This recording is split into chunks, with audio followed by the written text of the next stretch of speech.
My uncle left his entire fortune to whoever could solve his riddle, so our family turned savage. Uncle Harrison was the black sheep who'd made millions in tech before anyone knew what that meant. He lived alone in a sprawling estate, collecting vintage cars and ancient puzzles. When he died at 67, we expected the usual: split the money, sell the house, move on. Instead, his lawyer read the strangest will I'd ever heard. "To my greedy relatives who only visit during holidays," it began, "I leave my entire $47 million fortune to whichever of you can solve the riddle hidden in my study. You have 30 days. If no one succeeds, everything goes to charity." The room erupted. My father immediately started barking orders like a general. Mom pulled out her phone to research puzzle-solving techniques. My cousin Derek, who'd dropped out of MIT, suddenly became the family's golden child. "This is insane," my aunt muttered. "We should contest it." But the lawyer explained that Uncle Harrison had been declared mentally competent just weeks before his death. The will was ironclad. Uncle Harrison had always been different from the rest of our family. While Dad and his brothers went into traditional careers, Dad became an insurance adjuster, Uncle Brad sold real estate,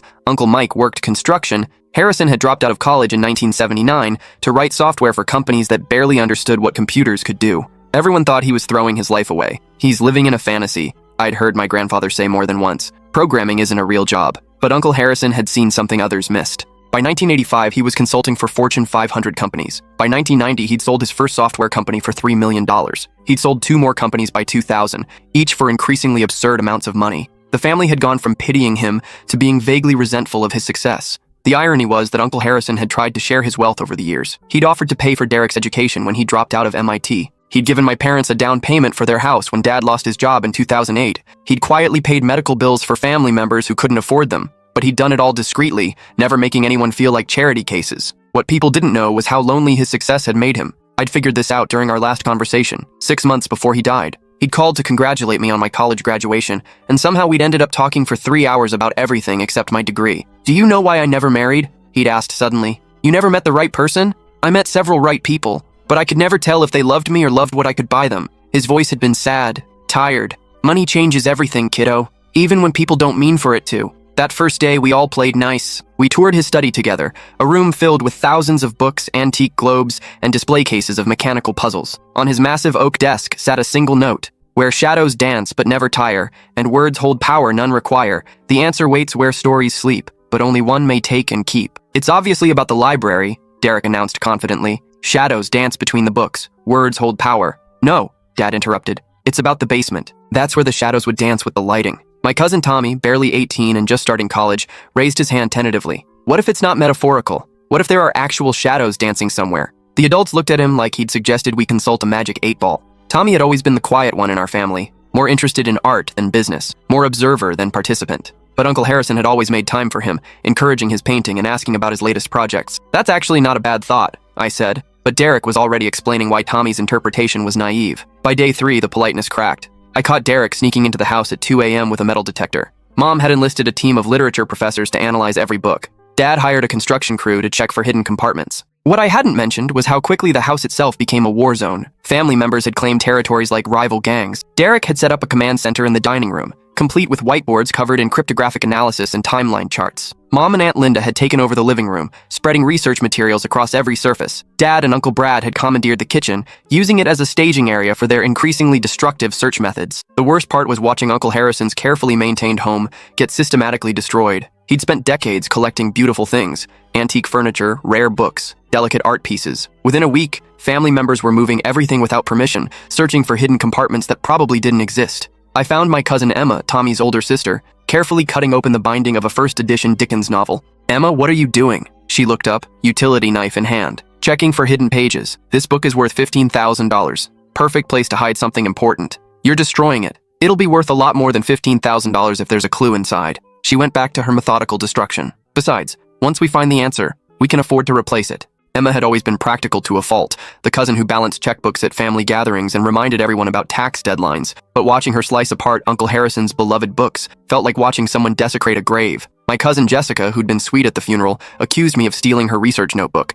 "I saw you photographing my notes," she hissed. "I was taking pictures of the riddle," I shot back. "Liar. You always were jealous that I got better grades." The accusation stung because it wasn't entirely wrong. Jessica had always been the golden child. Valedictorian, full scholarship to Northwestern, law degree from Harvard. But what hurt more was the implication that I'd stooped to theft over money. That's when I realized this wasn't about money anymore. This was unleashing every buried resentment our family had ever harbored.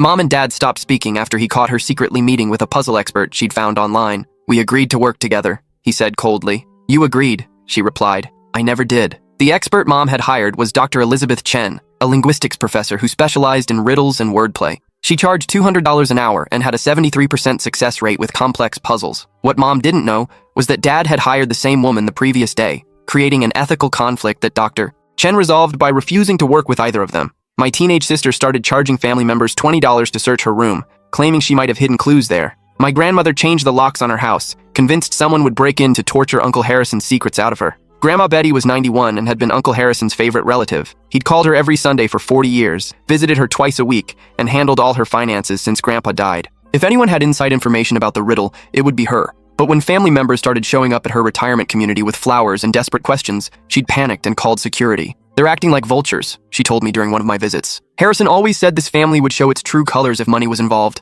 I thought he was being cynical. Week 2 brought private investigators, professional code breakers, and a woman who claimed she could communicate with Uncle Harrison's spirit for $500 an hour. The psychic was named Madame Zelda, and she operated out of a strip mall between a nail salon and a Pizza Hut. Aunt Linda had found her through an online directory of spiritual consultants. For $500, Madame Zelda promised to contact Uncle Harrison's spirit and ask him directly about the riddle's solution. I wasn't there for the session, but according to Tommy, it was simultaneously hilarious and depressing. Madame Zelda had channeled Uncle Harrison's spirit, who apparently spoke in vague platitudes about looking within yourself and following your heart. When pressed for specific clues, the spirit had become evasive, suggesting the family needed to heal their relationships before the money could be revealed. It was obvious bullshit, Tommy told me later. But Aunt Linda was taking notes like it was a college lecture. Derek hired 3 graduate students to work in shifts, analyzing every word Uncle Harrison had ever written. Dad bought industrial scanning equipment to x-ray the walls. Mom started a spreadsheet tracking everyone's movements, convinced someone had already found the answer and was hiding it. The graduate students were fascinating to watch. They'd set up a digital humanities lab in Uncle Harrison's garage, scanning and analyzing thousands of pages of his personal writings. They'd found patterns in his word choices, tracked his evolving interests over decades, and created visualizations of his intellectual development. It was probably the most sophisticated literary analysis Uncle Harrison's writing had ever received. But they'd also missed the point entirely. They were treating Uncle Harrison like a historical figure to be decoded, rather than a person who'd loved puzzles for their elegance and simplicity. The breaking point came when I found my own sister rifling through my backpack. "Looking for something?" I asked. She didn't even look guilty. "Everyone else is cheating. Why shouldn't I?" My sister Megan was 17, and this whole situation had warped her understanding of normal family relationships. She'd started treating relatives like competitors in a reality show, forming alliances and betraying confidences without seeming to understand what she was doing to people she'd grown up loving. "Megan, we're family. We're supposed to trust each other." "Family?" She laughed bitterly. "Jessica hasn't spoken to Emma in a week because Emma accused her of stealing research. Dad hired someone to spy on Mom. Derek threatened to call the police when Uncle Brad touched his laptop. This isn't family anymore. It's Survivor." She was right, and that realization hit me like a physical blow. Uncle Harrison's final puzzle wasn't just revealing hidden money. It was revealing hidden truths about who we really were when our worst impulses were unleashed. That night, I sat alone in Uncle Harrison's study, staring at the riddle. My family was destroying itself over money that might not even exist. Maybe Uncle Harrison had planned this. Maybe watching us tear each other apart was his final joke. I read the riddle again. "Where shadows dance but never tire, and words hold power none require, the answer waits where stories sleep, but only one may take and keep." Everyone had focused on the first 2 lines. But what if the study door slammed open? Derek stood there wild-eyed and desperate. "Step away from the desk," he said. "What? I know you found something. I've been watching the security cameras I installed. You've been here every night for an hour, always touching the same spot." He wasn't wrong. I had been running my fingers along a strange groove in the desk's edge, but I hadn't found anything. Yet. "Derek, I haven't solved anything. You're lying." He pulled out a small crowbar. "Move, now." I stepped back as Derek approached the desk. He wasn't the same person who'd helped me with calculus homework 5 years ago. His eyes were bloodshot, his clothes wrinkled like he'd been sleeping in his car. The family fortune had turned him into someone I didn't recognize. Derek had always been the smart one in our family, the kid who built robots in middle school and got early admission to MIT. But something had broken inside him during freshman year. He'd started calling home less. His grades slipped, and by Christmas he was talking about meaningless pursuits and the futility of academic achievement. When he dropped out junior year, his parents had cut him off completely. "Derek, look at yourself. Uncle Harrison would be horrified." "Uncle Harrison is dead." He jammed the crowbar into the groove I'd been examining. "And I'm done being the family disappointment." The irony was that Uncle Harrison had never seen Derek as a disappointment. At family gatherings, he'd pull Derek aside to discuss programming languages and emerging technologies. When Derek dropped out, Uncle Harrison was the only one who didn't lecture him about wasted potential. "You know he offered you a job," I said, watching Derek destroy the beautiful woodwork. 3 different times. You never even returned his calls. Derek paused mid-swing. He told you about that. He told everyone. He said you had the best intuitive understanding of complex systems he'd ever seen. I gestured at the destruction around us. This isn't what he wanted for you. You don't know what he wanted. Derek resumed his attack on the desk. Nobody knew what he wanted. That's why we're all here destroying each other for riddles and money. Wood splintered as he pried at each panel. Nothing. Just solid oak underneath. After 20 minutes of systematic destruction, he threw the crowbar across the room. It shattered a glass display case filled with antique chess sets, sending ivory pieces scattering across the Persian rug. This is your fault, he snarled. If you'd just shared what you found, I didn't find anything. But Derek was already storming out, probably to update whatever twisted alliance he'd formed with other family members. I'd learned about the alliances by accident, overhearing phone calls, catching whispered conversations. Dad and Uncle Brad had teamed up, pooling resources to hire the most expensive consultants. Mom had formed a secret partnership with Aunt Linda, sharing research while pretending to work alone. Even my teenage cousins had their own conspiracy, using social media to crowdsource puzzle solutions from their friends. The alliances shifted daily. Yesterday's partners became today's rivals when someone suspected betrayal or discovered a new lead. Tommy had started keeping a chart tracking who was speaking to whom, updating it multiple times per day as relationships fractured and reformed. Alone again, I stared at the ruined desk. Uncle Harrison's beautiful antique furniture, destroyed by greed. I started picking up wood splinters, feeling sick about the damage. The desk had been in his family for 4 generations. I'd heard him tell that story dozens of times. His great-grandfather had carved it by hand after immigrating from Ireland, working on it by candlelight after 14-hour days in the steel mills. That's when I noticed something strange. Where Derek had gouged the deepest, something glinted underneath. Not wood, metal. I used my fingernails to scrape away more wood shavings. A small brass plate was embedded in the desk, so thin it was invisible unless you knew exactly where to look. Engraved on it were 4 tiny symbols: a crescent moon, an open book, a key, and an hourglass. My heart raced. This had to be part of the riddle. But I heard footsteps in the hallway. I quickly scattered wood chips over the brass plate and pretended to clean up Derek's mess. Uncle Harrison had always said the best hiding places were ones people would walk past every day without noticing. He'd been right. Mom appeared in the doorway, took one look at the destruction, and sighed. Let me guess, Derek had another breakthrough. Something like that. She stepped carefully around the broken glass, her heels crunching on chess pieces. Mom had always been the practical one in our family, the accountant who balanced everyone's books and remembered everyone's birthdays. But the past 2 weeks had changed her. She'd started wearing Uncle Harrison's reading glasses, convinced they might help her see clues others had missed. She'd reorganized his entire library using 3 different classification systems. She'd even hired a handwriting expert to analyze his personal notes for hidden meanings. You know, your uncle always said the best puzzles hide in plain sight, she said, touching the spine of a leather-bound book. What do you mean? When you were little, you two would play those treasure hunt games. He'd leave clues that seemed impossible until you stopped overthinking them. She paused at the astronomy section, running her fingers along the titles. He used to say the answer was always simpler than people made it. I remembered those treasure hunts vividly now. Uncle Harrison would spend hours setting them up, hiding clues throughout his house while I waited impatiently outside. The final prize was always something small but meaningful. A rare coin, a vintage puzzle, once a first edition of my favorite book. But the real joy was in the solving, the moment when all the pieces clicked together and revealed something beautiful. Mom, do you remember the last treasure hunt he made for me? She smiled sadly. Your 16th birthday. He hid clues in his favorite books, and the final answer was written in invisible ink. You needed to hold the paper near the fireplace to read it. What did it say? The greatest treasure is time spent with people who understand you. She wiped her eyes. He was right, you know. I miss those family gatherings when we all actually talked to each other instead of scheming about money. After Mom left, I covered the door with a chair and returned to the brass plate. 4 symbols. The riddle mentioned where stories sleep. Definitely books. But which books? There were thousands in this room, organized by subject, author, and publication date, across floor-to-ceiling shelves that required a rolling ladder to access the highest sections. Uncle Harrison had been obsessive about his library. He'd spent decades collecting first editions, rare manuscripts, and books in languages most people had never heard of. Each book had its place, and he'd know immediately if something was moved even an inch. As kids, we'd been afraid to touch anything, certain we'd disturb some cosmic order he'd spent years perfecting. I spent the next hour examining every book with a crescent moon, key, or hourglass on the spine or cover. I found astronomy textbooks with moon imagery, locksmith manuals with key illustrations, philosophy books about time with hourglass symbols, but nothing felt right. Nothing connected to the riddle or to Uncle Harrison personally. Then I noticed Uncle Harrison's personal journal collection on the highest shelf, books he'd written in, not just read. These weren't part of his organized library. They were scattered across the top shelf like an afterthought, leather-bound volumes in various sizes and colors. Using the rolling ladder, I climbed up and found his dream journal from 1987. On the cover, drawn in his careful handwriting, was a tiny crescent moon. I'd seen him sketch in this journal during family vacations, recording dreams he found particularly vivid or meaningful. Inside the front cover, he'd written, "Dreams are where stories sleep." My pulse quickened. I searched through more journals and found his language study notebook from his year abroad in graduate school. It had a small key drawn on the spine. Inside, language is the key to all knowledge. The book with an hourglass was his autobiography, never published, filled with memories from his childhood through his early business success. Inside, time reveals all secrets. But what about the open book symbol? I searched for 20 minutes, checking every journal, every notebook, every volume he'd personally annotated.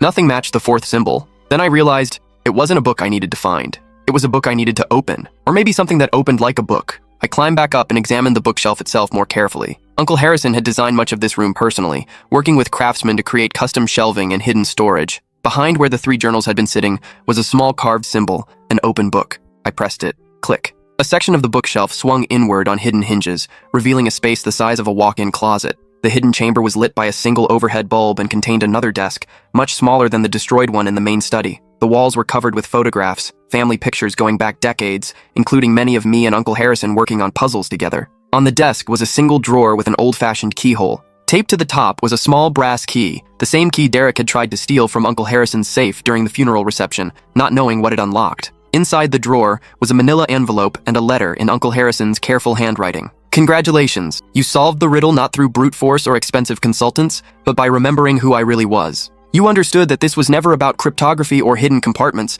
it was about knowing the person behind the puzzle. The envelope contains account information for a trust I established 6 months ago. The money is yours, but there are conditions. Read them carefully before deciding whether to accept. My hands shook as I opened the envelope and read the conditions. You must use $1 million to establish college funds for every child in our family under 18. You must donate $5 million to literacy programs within 1 year. You may keep the remaining $41 million, but only if you sign a document promising never to speak to any family member who damaged my house during the search. If you refuse any condition, everything goes to charity and you get nothing. You have 24 hours to decide. I sat in that hidden chamber for an hour, thinking about my family downstairs and scattered across the city. Dad, who'd been calling me daily since the will reading, suddenly interested in my life after years of barely acknowledging my existence. Mom, who'd stopped working to focus on our puzzle, spending money we didn't have on experts and equipment. Derek, who'd just destroyed priceless furniture in his desperation to prove he wasn't a failure. But there were others too. My cousin Tommy, only 15, who'd started selling his baseball card collection to help his parents hire puzzle consultants. My Aunt Linda's twin daughters, both sophomores in college,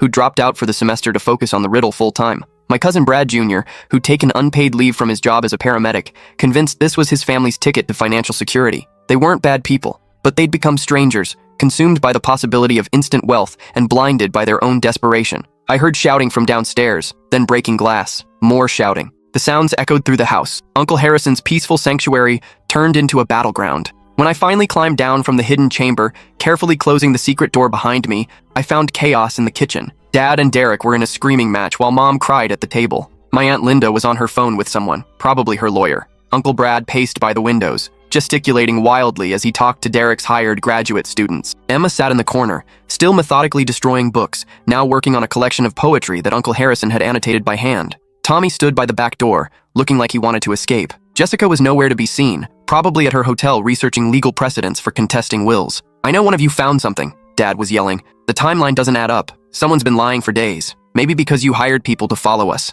Derek shot back. I've seen your investigator's car parked outside my apartment. You're paranoid, Uncle Brad interjected. Just because you're losing doesn't mean everyone else is cheating. I'm not losing anything, Derek snarled. I'm the only one here with actual technical knowledge. If anyone's going to solve this, it's me. Really? Said Jessica, who just walked in with coffee and a smugness that made my skin crawl. Because my literature professors found 17 different possible interpretations of the riddle, and none of them point to anything you've been working on. Your professors don't know Uncle Harrison, I said quietly. They ignored me. Stop. Everyone turned. I held up the envelope. I found it. The room went dead silent. Where? Derek demanded, his voice hoarse from shouting. Hidden chamber behind the bookshelf, triggered by symbols I found embedded in his desk. Dad stepped forward, his face flushed with anger and hope. What does it say? How much do we each get? We don't get anything, I said. I do. The explosion was immediate. Derek lunged toward me, but Dad grabbed him. Mom started hyperventilating. My aunt began shouting about contesting the will again. Uncle Brad demanded to see the documents. Jessica accused me of forging everything.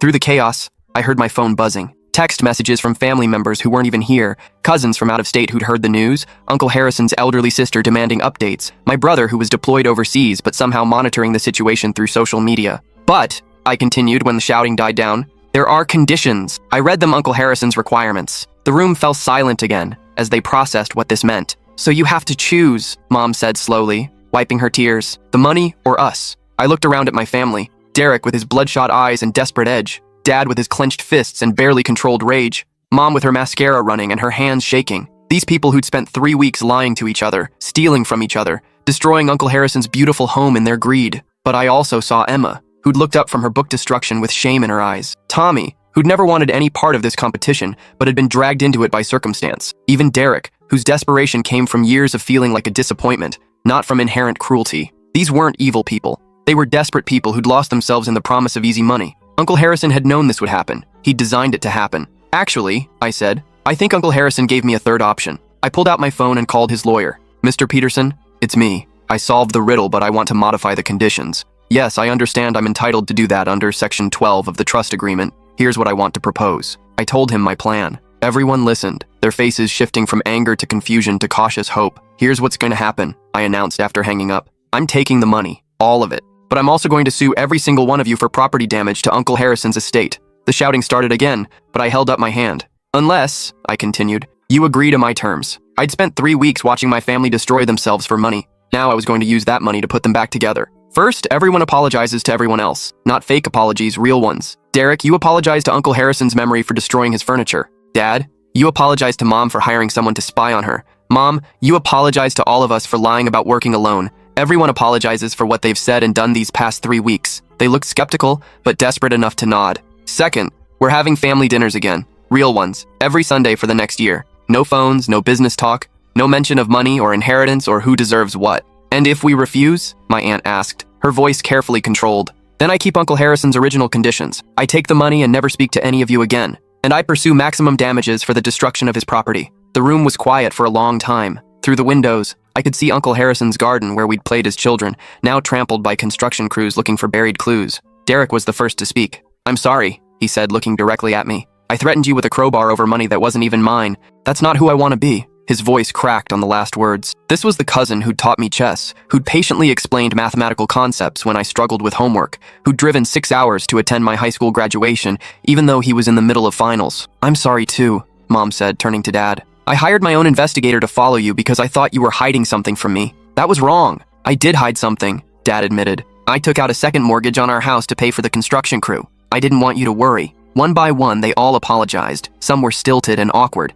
but they were genuine. Jessica apologized for accusing me of theft. Aunt Linda apologized for spreading rumors about Derek's mental state. Uncle Brad apologized for encouraging the competitive atmosphere. Emma apologized for destroying Uncle Harrison's books. Tommy apologized for not speaking up when he saw the family falling apart. The apologies took nearly an hour. Some people cried. Some got angry again before circling back to remorse. But gradually, something shifted in the room. The desperate edge softened. People looked at each other instead of glaring. Okay, I said when the last apology was given. Now here's how the money works. I explained my revised plan. I'd use Uncle Harrison's fortune to establish what I called the Harrison Family Foundation. Every family member would receive a guaranteed annual income of $50,000, enough to live comfortably, but not enough to stop working entirely. The college funds for the kids would be more generous, full tuition plus living expenses for any accredited program. But the foundation has rules, I continued. If you're arrested for anything more serious than a traffic ticket, you lose your income for that year. If you're cruel to another family member at Sunday dinners, you lose a month's payment. If you damage someone else's property out of greed again, you're out permanently.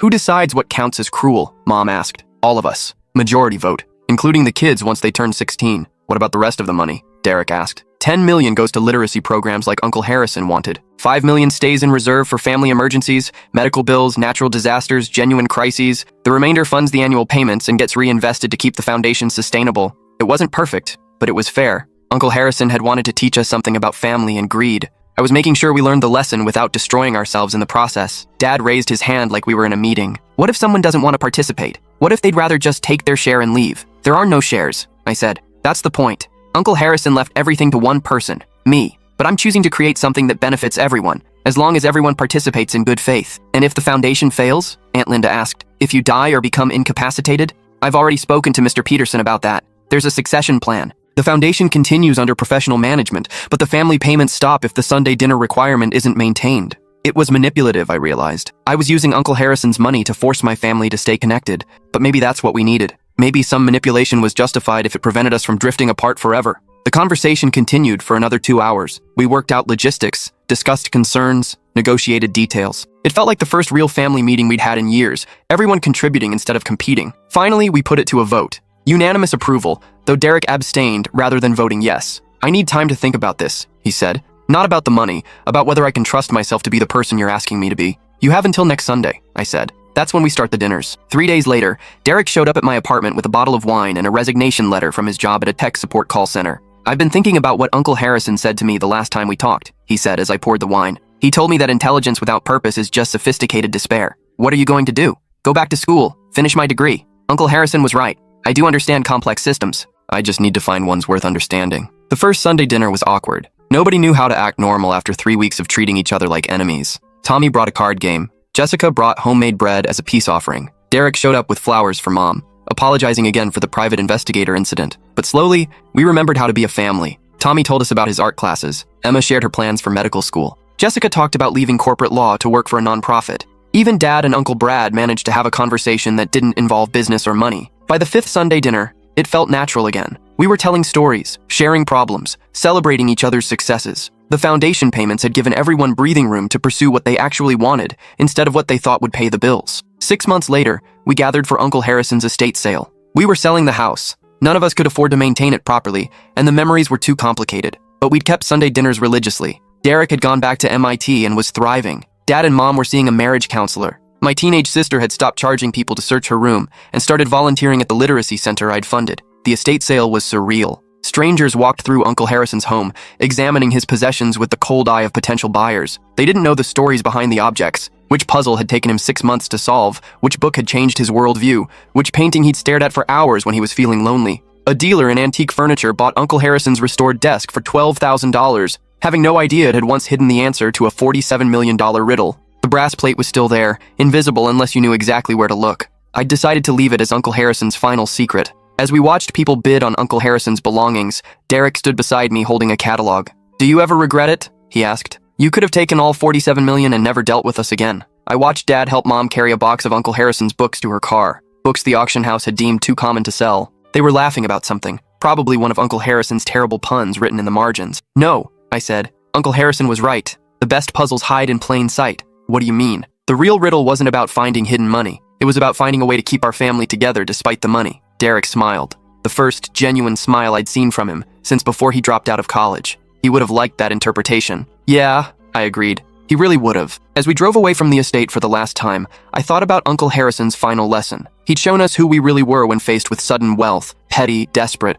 willing to betray each other for money. Then he'd given us a chance to choose who we wanted to be going forward. We'd chosen each other, even when it would have been easier to walk away. That was worth more than $47 million, but the monthly foundation payments didn't hurt either. A year later, at our 52nd consecutive Sunday dinner, Derek announced he'd been accepted into a PhD program studying artificial intelligence ethics. "I want to work on systems that help people instead of replacing them," he said. Mom had started a small accounting firm specializing in nonprofit organizations. Dad was teaching carpentry classes at the community center. My sister was planning to study library science. Everyone had found something meaningful to do with their guaranteed income. "You know what I realized?" Mom said as we cleared the dishes. "Uncle Harrison didn't just leave us money. He left us instructions on how to be a family." She was right. The riddle, the competition, the forced reconciliation, it had all been designed to teach us something. Not about puzzles or hidden treasure, but about the difference between being related to people and actually caring about them. 2 years later, Tommy graduated from art school and had his first gallery showing. The centerpiece was a portrait of Uncle Harrison sitting in his study, surrounded by books and puzzles, with the faint outline of our family visible in the shadows behind him. "He's still watching over us," Tommy said during his opening speech, "making sure we remember what really matters." Derek had completed his PhD and was working for a tech company that specialized in ethical AI development. He'd named his first algorithm the Harrison Protocol, a system designed to prevent AI from being used to manipulate or exploit vulnerable people. Uncle Harrison always said technology should serve humanity, not the other way around. Derek explained to a tech journalist, "I'm just making sure his philosophy lives on." 3 years later, we used the foundation's emergency fund for its first major test. Cousin Emma's daughter was diagnosed with leukemia, and the experimental treatment her insurance wouldn't cover cost $380,000. Within 24 hours, we'd approved the funding and arranged for the best pediatric oncologist in the country. "This is what Uncle Harrison wanted," Mom said as we sat in the hospital waiting room during Emma's daughter's first treatment. "Not just the money, the knowledge that we take care of each other." 5 years later, the Harrison Family Foundation had grown beyond Uncle Harrison's original $47 million. Smart investments and careful management had increased the principal to nearly $75 million. We'd funded 12 college educations, 3 startup businesses, 1 documentary film, and countless smaller dreams that family members might never have pursued without the financial safety net. But the most important measurement wasn't financial. It was the fact that we'd never missed a Sunday dinner. 260 consecutive weeks of family time, through holidays and vacations and personal crises and professional triumphs. Remember when we almost destroyed each other over money? Jessica said during our 5th anniversary dinner. I prefer to remember how we saved each other with it, I replied. Derek raised his glass. To Uncle Harrison, who knew us better than we knew ourselves. To Uncle Harrison, we all echoed. I still had the original letter from Uncle Harrison, the one explaining his conditions, but I'd never signed the document promising to cut off family members who damaged his house. I'd found a better way to honor his memory. Sometimes, late at night in my apartment, I'd read the letter again and imagine Uncle Harrison chuckling at how his final puzzle had turned out. He'd wanted to know if we could choose love over money, cooperation over competition, forgiveness over resentment. We'd passed his test, and we'd all won the prize. The real treasure, as Uncle Harrison had written in that invisible ink message years ago, was time spent with people who understand you. He'd given us 47 million, but more importantly, he'd given us back each other. And that was a legacy worth more than any amount of money.